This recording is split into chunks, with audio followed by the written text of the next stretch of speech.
চলো তোমাদের একটা জিনিস দেখাবো। চুলটা সিং হয়ে আছে। চলো দেখি আমার ফ্রিজটা কী অবস্থা হয়ে আছে।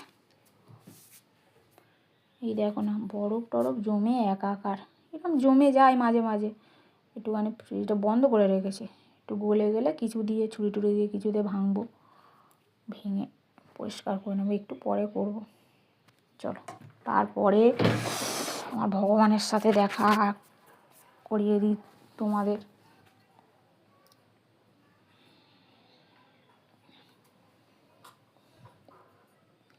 এই আমার বুড়ো, এই আমার রাধা মাধব। তারপরে আরেকজনকে দেখাবো, দাঁড়াও না, চা পাগল, চা পাগল মিঠাই। মিঠাই, ও মিঠাই, চা খাবে? নিচে নামো, নিচে নামো, চা দেবো। নিচে নামো, নিচে নামো, নিচে নামো। হ্যাঁ, এত চা খায় যে বলার মতো না। চা কেন, ওর জ্বালায় কিছু খাওয়া যায় না, কিছু নয়। আমরা খাওয়ার আগে ওকে দিতে হবে, দিয়ে তারপর আমরা খাই। সে যাই খায় না কেন, একটু যদি জলও খাই চেঁচাবে। শুনছি আবার। বাবু কোথায়? আর কি করেছো দানাগুলো ফেলে? দানাগুলো ফেলে কি করেছো? কি করেছো তুমি?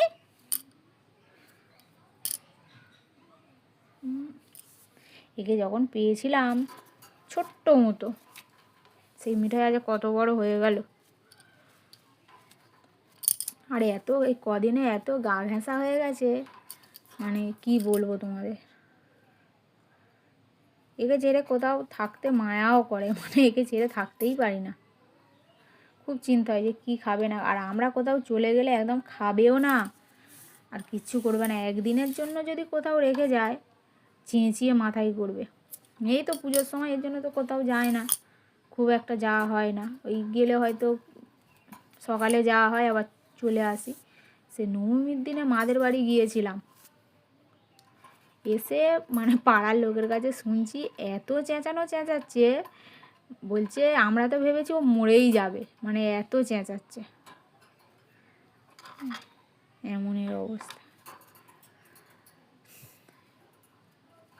যাই হোক, টাটা। আর একে কিভাবে পেয়েছিলাম সেই গল্প তোমাদের একদিন বলবো। মানে একে পাওয়াটা মানে ভাগ্যের ব্যাপার। কী বলো মিঠাই? টাটা করো, টাটা টাটা।